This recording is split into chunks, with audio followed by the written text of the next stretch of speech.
Hi all, Danny here from Yellow Cottage Studios. And a few days ago I threw a bunch of bowl shapes to make yarn bowls out of, and today they are in the perfect timing for me to cut the swoops in. So I thought I'd go ahead and share with you how I do it. This is what we're going for, that little swoop there. And I'm going to show you how I do mine.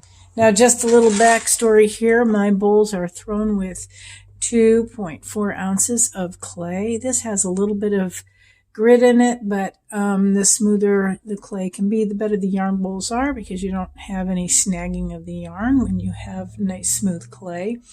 I do throw them to be 6¼ inches wide here and 4 inches high here.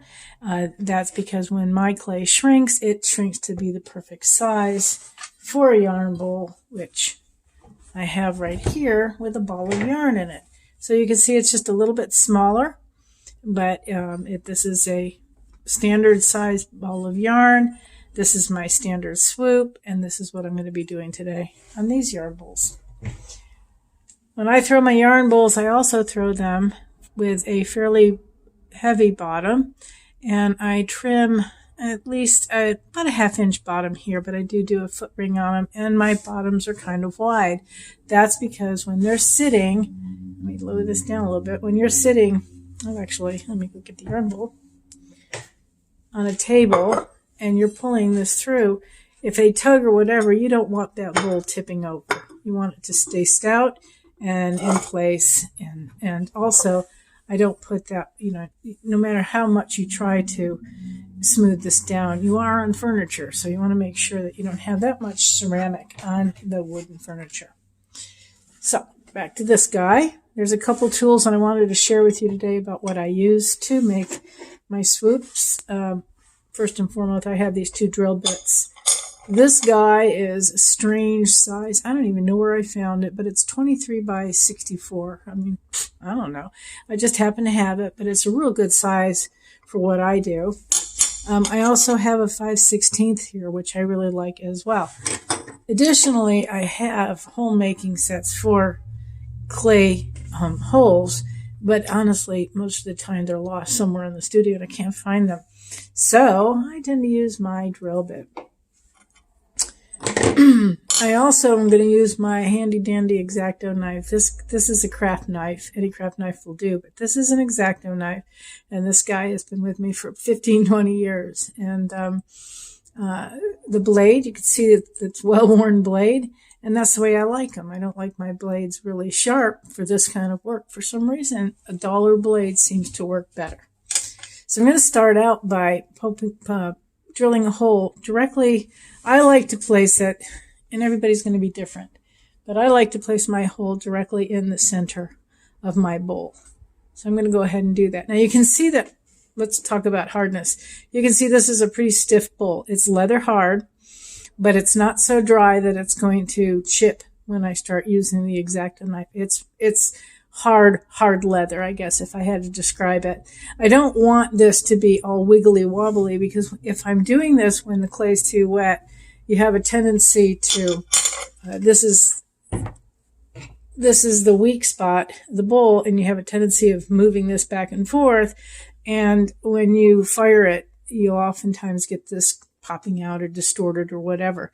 So I like to use mine where it's, so you can just barely see that it's moving, but it's moving, but it's not flopping everywhere.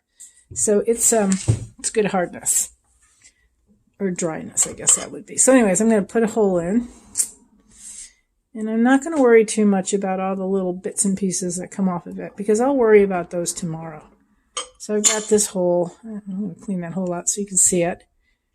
So I've got that hole right in the middle. And I'm going to take my X-Acto knife, and this is when I decide how I'm going to draw my swoop. Now, I've done this for years, and so I now have a standard swoop, but you're going to come up with your own. And I'm just going to start somewhere, and I'm very lightly, with my X-Acto blade, I'm drawing what I think is going to be the swoop. Now, this is going to be my left side of the swoop. And I'm going to start up here, and I'm going to draw this wonderful line, and I'm going to try to match it up down here. And that's pretty good. Now, the reason I like to use this very light line is because if I don't like part of the line, I just erase it. And that's how lightly I'm doing this, just barely. Then I'm going to come over here on this side, right here. Now, you're not going to be able to see it. My hand's going to be in the way, but you'll see it in a minute. I'm just going to come around here, and I'm following that line. And you can see that I'm holding my X-Acto blade very lightly, very loosely, just almost dragging it. And just kind of dragging it up, and just a real gentle pull on it. Then I look at it and I say, do I like it? Do I not like it? Well, I'm not too nuts about this right here. I'm going to kind of erase that a little bit. See how easy that is to just kind of fix your swoop? And I'm just going to make it not so far down. A little bit nicer.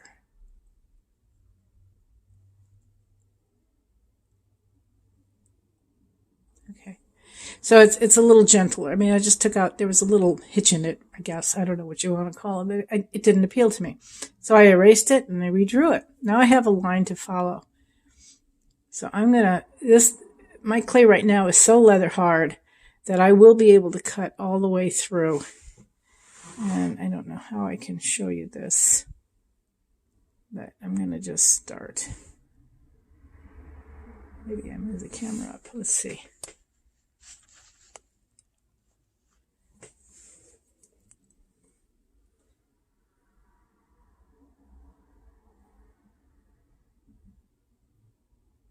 I'm just going to sort of follow that line the best I can. I'm doing my best not to put any pressure on anything but where I'm drawing that line. Just keep it moving smoothly. I stopped there because my hand was all kind of twisted, but that's okay. I can come down that way. So this line's all cut. I'm going to do the same thing here. And I'm going all the way through the clay. And I'm just kind of slowly, and I'm trying my best to keep my blade perpendicular to the clay.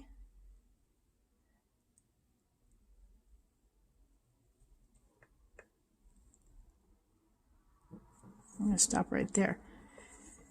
And I'm going to come down this way and kind of meet it. And then this thing just pops out. Now I can take a look at my loop, and then, where I stopped and started here, I'm not too fond of it, but I can go in and just gently shave some of that off. Give me a smoother line. I like to pay attention to this curve right here. I want that to be a nice graceful line, and oftentimes I'll just go in and clean that up just a tad until I have a nice swoop. Well, that's pretty good. I got a little cleanup to do here, but I'm not going to spend too much more time on it. All these little bits and pieces that are hanging out here, I'll take care of those tomorrow. I want a nice soft edge here, and what I'll do is I'll wait until tomorrow and I'll kind of gently sponge those out, but I'll take a chamois and almost shoe shine it, you know what I'm saying, like with a chamois, and kind of clean that line up. And then one thing I wanted to say too, I know a lot of people have difficulties with this swoop popping out a little bit here. It kind of, when it in the kiln, it'll pop out a little bit, and sometimes that's from cutting it. What I find is it's from cutting it too soft. But what I'll do too is when I go to biscuit, I will biscuit rim to rim like this, with a swoop on this side and a swoop on that side. And that kind of helps keep these, I think it kind of helps these keep these places nice and together and not so likely to distort. So I hope that helps. I hope you can get out there and make some yarn bowls. Thanks. Bye.